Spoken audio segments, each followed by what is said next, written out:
Scene script. Have you ever wondered how the complex dynamics of human relationships mirror the intricate ecology of the natural world? Let's delve into the fascinating concept of emotional ecology. Just as the natural world thrives on a delicate balance of interdependent species, human relationships too are a complex web of interconnected emotions, actions, and reactions. This, my dear friends, is the crux of emotional ecology. Picture this. In a forest, every creature, from the tiny ant to the towering elephant, plays a crucial role in maintaining the ecological balance. In the same way, every emotion, be it love, anger, jealousy, or joy, has a significant role in shaping our relationships. Just as ecosystems are characterized by their biodiversity, so too are our relationships by their emotional diversity. Each relationship we form, whether it's with our partner, family, or friends, is its own unique ecosystem, teeming with a rich diversity of emotions and experiences. Now, let's consider the dynamics of these emotional ecosystems. In nature, animals often adapt their behavior to survive and thrive.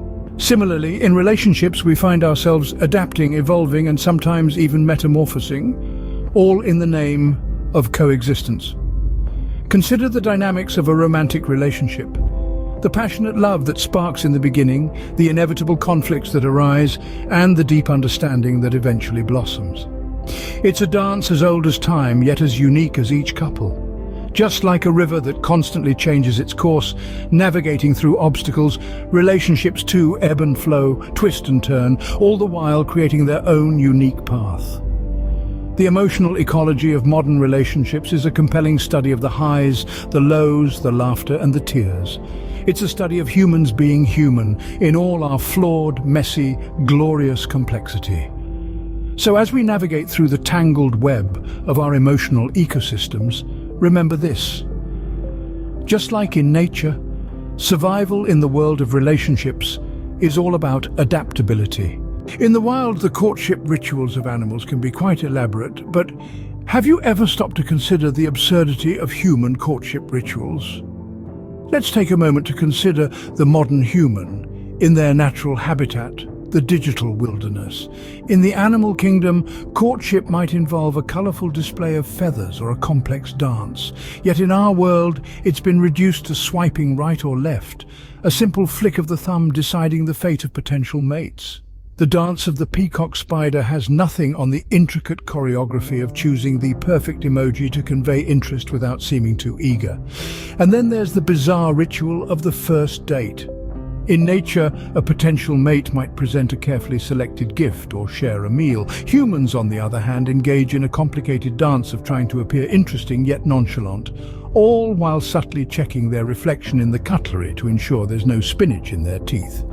And let's not forget the strange human custom of ghosting. Imagine a lion simply disappearing after a successful hunt, leaving its pride confused and hungry.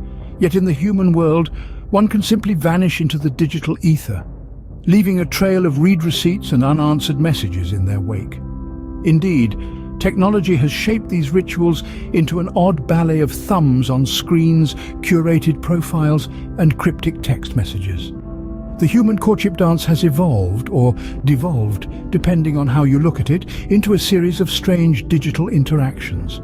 A far cry from the straightforward, if brutal, honesty of the animal kingdom.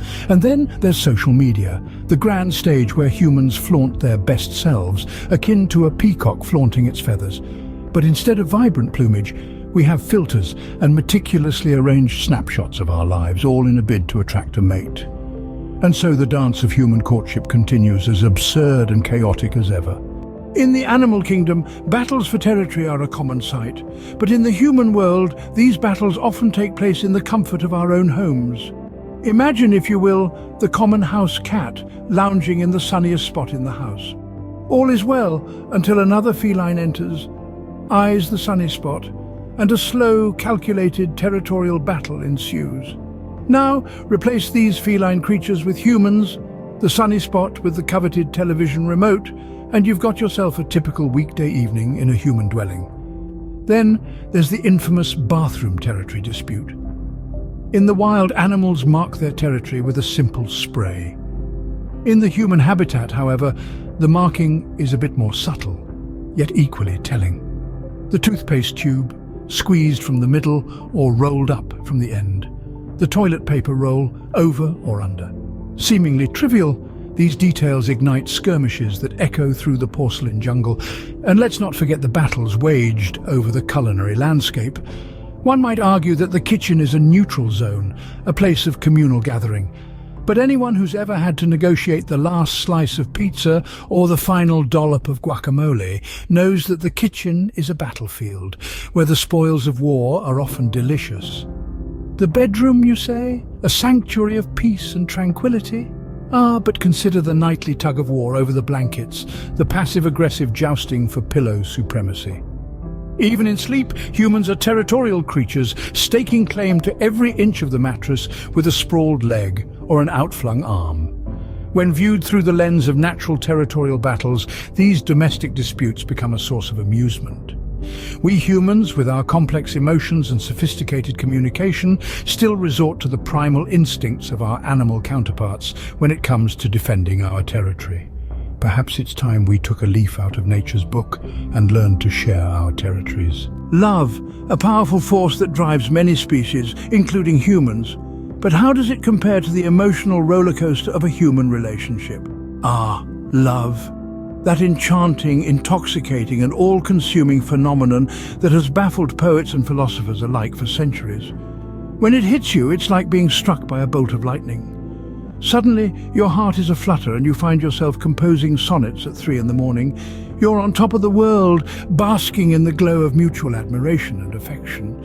That's the high, my friends, the peak of the roller coaster where you can see for miles and everything is tinged with the rosy hues of romantic bliss. But as we all know, what goes up must come down. The descent is not always gentle. You might find yourself free-falling down a ravine of misunderstandings and miscommunications.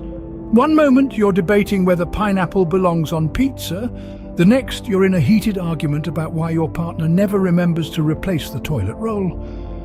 The lows, dear listeners, are as deep as the highs are lofty. And then there's the heartbreak, the excruciating soul-crushing lows that make you question the very existence of love. It's like being tossed around in a tumble-dryer of emotions, where joy, anger, sadness and confusion blend into a dizzying whirl of feelings. It's a part of the journey, an inevitable pit stop on the road of love. But let's not forget the recovery phase. The slow, steady climb back up from the depths of despair. You learn, you grow, you heal. You discover the resilience of the human heart, its capacity to love and be loved again. You come to understand that each high and each low is a part of the beautiful, messy and utterly absurd tapestry of love. So buckle up, my friends. Love is not for the faint-hearted. It's a wild, thrilling and often ridiculous ride. But isn't that part of its charm, the unpredictability, the intensity, the sheer lunacy of it all? Just like a roller coaster, love has its ups and downs. But isn't that what makes the ride worthwhile? Communication, the cornerstone of any successful relationship. But in the world of humans, it's often more complicated than it needs to be. Let's take a peek into the labyrinth of human communication, shall we? Picture this, a simple question, how was your day, can be a minefield of potential misunderstandings. One might respond, fine, but oh, the layers. Is it a content fine, a tired fine, or a seething I'm fine but not really fine? The human species, it seems, has mastered the art of speaking volumes in monosyllables. Or consider the infamous we need to talk. The mere utterance of these 4 words can send the bravest of hearts into palpitations. Our complex emotions often get tangled up in our words, leading to a game of guess what I'm really saying? So it seems that between what's said, what's not said, and what's misunderstood, communication in the human world can be a rather absurd affair. So remember, when it comes to communication, sometimes less is more. As we've explored, the world of human relationships can be quite absurd. We've seen the complex dance of courtship, where 2 people perform a ballet of sideways glances and awkward conversations, much like 2 flamingos trying to share a spaghetti dinner.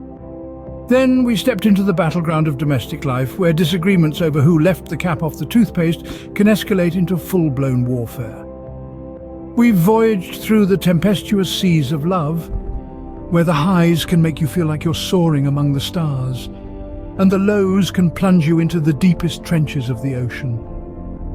And let's not forget the labyrinth of communication, where fine can mean everything from "I'm ecstatic" to "I'm plotting your demise."